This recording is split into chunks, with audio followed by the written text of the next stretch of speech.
Hey guys, welcome back to another episode of 12 Inch Figure Fanatics. Today we're going to open up the ThreeZero Walking Dead Carl Grimes. This is Rick Grimes' son. As we all know, spoiler alert, he dies. I think it's, I don't even know what season. It was sad. Anyway, let's take a look at this figure up close.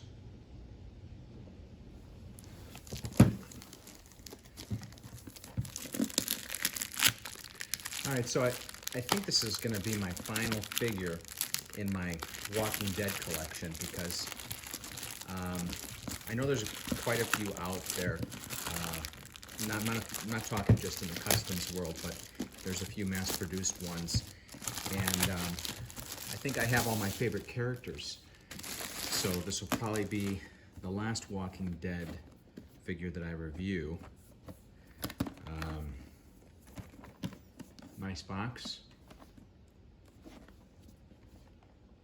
Well, they packaged this up pretty good. Okay, so it's got this magnetic closure, full picture there. I love when they do the windows of the figure, but with the plastic, you can't really tell what's going on with the head. So we definitely have to open her up to see how good this figure is. I think some of the manufacturers still keep the window on the box because there's a few toy stores, comic book stores that sell these higher end figures, although they're few and far between. I think a lot of the comic book stores particularly are struggling these days because, well, kids aren't into comics as much as they used to be. Kind of like the adults aren't into bowling alleys as much as they used to be.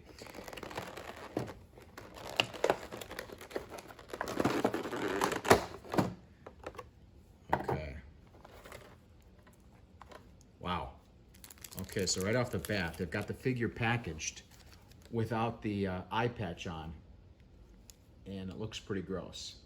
That caught me off guard. But, wow, this is really a great figure. I mean, the head sculpt alone, they didn't skip a beat. I think in some ways, ThreeZero has not only caught up to Hot Toys, but might actually exceed them. I think mostly in the quality of the clothing and accessories. Now, as you could see, the shoes, I mean, they look as realistic as you can imagine them to be without them being full-sized. It's all sculpted. So I know some people might be disappointed with the fact that they're not really laced up, but I always think that those laces are annoying. As long as the laces have enough depth on the mold, I don't care that they're not really laces. And as you can see, there's good depth on these. It looks realistic. So he's got his knife on the side here. That comes out of the sheath. Now, that's made out of plastic. That's going to be a ding on my score because, as some of you know from watching my videos, one of my pet peeves is when they use plastic where they can use metal on making blades. On the other side, you have a handgun holster. The weathering on it, you could tell they try to weather it, and it looks a little cheap. So I'll probably detail that a little bit better myself. But, yeah. That looks nice. Looks like an actual round in there. I know it's sculpted, but it looks like you could remove the round. And of course the magazine slides.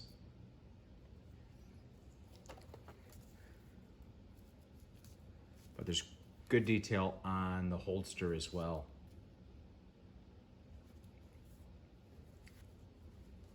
So good job there. Now the jeans are a thin material. They're not, I hate when they make jeans and they're really thick because then you can't get that natural looking crease and wear on them. And this one does a great job. They're weathered very appropriately. Could they have molded, stitched the hair instead of molding it?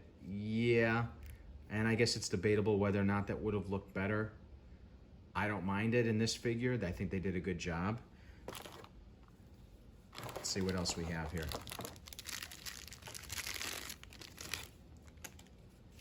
Hat looks nice.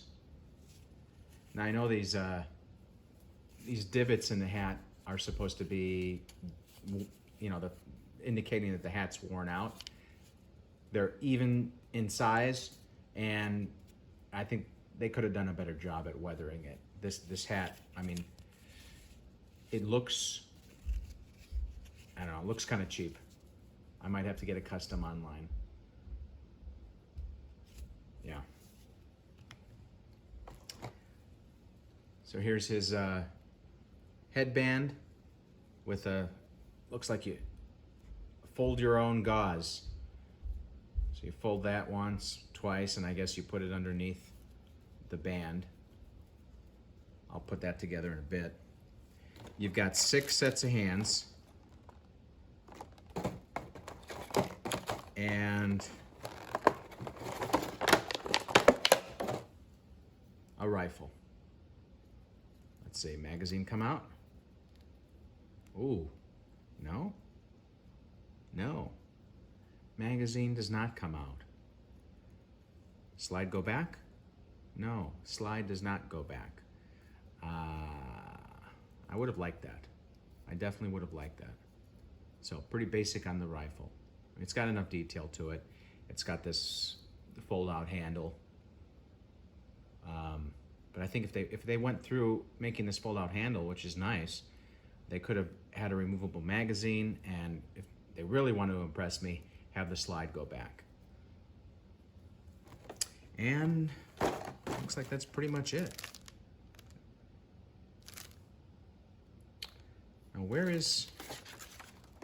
did I not get, okay, so the deluxe version comes with this worn out,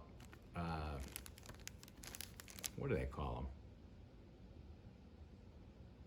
Poncho, sorry. It's worn out poncho, and I didn't get the deluxe version. I don't know what I was thinking at the time. I guess because he didn't wear it often enough for me to justify the difference in cost, and I think it looks just fine without it. Let's put the patch on and see how he looks all put together. All right, so here's the figure all put together. I put the patch on. I just think it was really badass that they didn't just cut corners and sculpt the patch on him.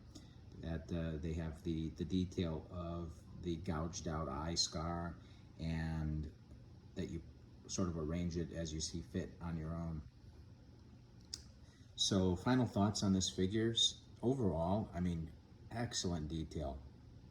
They spared no expense when it comes to the accessories, the clothing, the head sculpt, but the gun, the rifle, it just missed the mark. It didn't keep with the quality of the rest of the figure.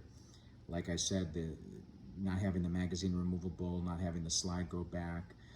I don't know, maybe I'm just being picky as usual, but it does bring down the score quite a bit. So I'm gonna have to give this figure, like I said too, the hat just looks a little cheap, not weathered enough.